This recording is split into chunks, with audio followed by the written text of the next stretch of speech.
মাননীয় মুখ্যমন্ত্রী মুখ দিয়ে জগন্নাথকে ভগন্নাথ বলে দিন, এই নিয়ে এত চর্চা করার কি আছে রে ভাই?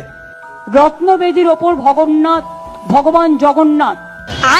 আরে ভাই, মানুষের স্লিপ অফ টাং হয় না? মোদিজির হয় নাই? রাহুল গান্ধী কথা তো বাদ দিলাম, কতজন হয়েছে এরকম? এইটুকু নিয়ে এত চর্চা করার কি আছে? হাসাহাসি অনেক ট্রোল করছে ভাই একে নিয়ে।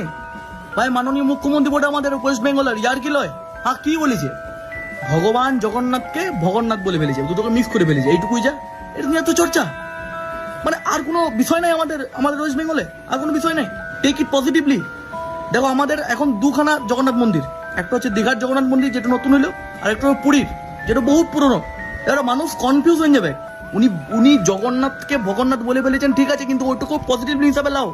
কারণ যখন মানুষ কনফিউশন হয়ে যাবে দীঘার না পুরীর, তখন তুমি বলতে পারবে যে পুরীর জগন্নাথ আর দীঘার ভগন্নাথ। ব্যাপারটা বুঝো এবারে, টেক ইট পজিটিভলি। আর স্লিপ অফ টাং নিয়ে অত ইয়ার্কি ভক করে কিছু নাই।